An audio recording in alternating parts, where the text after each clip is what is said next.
Okay, you wouldn't believe what I just went through to catch this guy. I don't know if you can see him or not, but he's big. Let me see if I can get my foot out there so you can see. He's huge.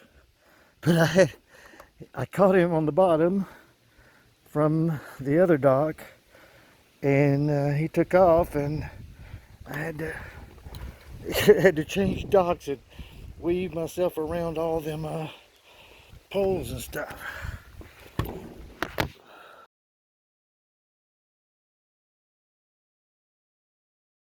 I'm gonna record this for posterity on someone mine. So anyway, I had taken this reel, which Mike, I have to thank you because I wanted a big rig, and I just happened to notice this one inside, so I set it up for bottom fishing. Nothing more than a wiener on it, so I let it sit there. Then I came over here and I devised this bottom fishing mechanism here as well on this one. This one has 50-pound test on it, braided. But anyway, as you can see, it's windy, so I didn't expect to catch anything. But anyway, while rigging that one, I heard this one go off because I have the alert enabled. Tighten that back up a little bit. And first I didn't pay any attention because the wind was blowing so much, but then it became constant. So I looked away from that one, turned around, and noticed that the line was over there directly across from this dock over there on that dock and moving. So I set the hook and started reeling in, and the fish had taken off underneath that dock over there. So it ended up getting wrapped around the post on that dock over there. So I had to take this reel, keep that fish on there the whole time, go around that post, around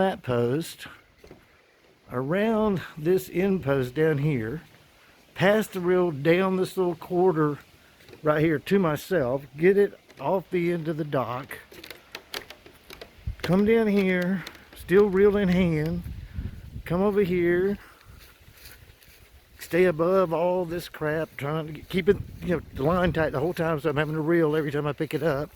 I can still feel it twitching on the end, so I came all the way over here, and I had to go down this dock. So of course there's other obstacles here, so I had to go around that tree, pass the reel to myself, keep the line taut. I didn't want to get too tight right here because I didn't want to risk going around getting it stuck on that edge of the dock. So I had to pass it around this pole, passed it around that pole, passed it around that pole, passed it around that pole, passed it around that pole. It came right here and was directly above. As you can see, my pin fell out of my pocket earlier. I'm glad it came back.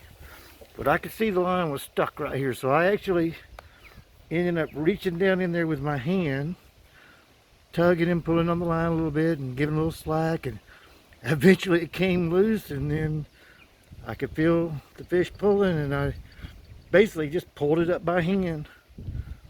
It was quite a trip. She did shed a little bit of blood, but not too much. When she left, she seemed happy. But yeah, I'm have to say, my foot's 1 foot, luckily, and she was easily 2 plus, and I would say at least 12 pounds. So anyway, that's the story. From over there on that dock at the end, I made my way all the way around all this crap, came over here, laid down on my belly, and reached down in the water and pulled the fish out. That's it. It's a true story, I swear.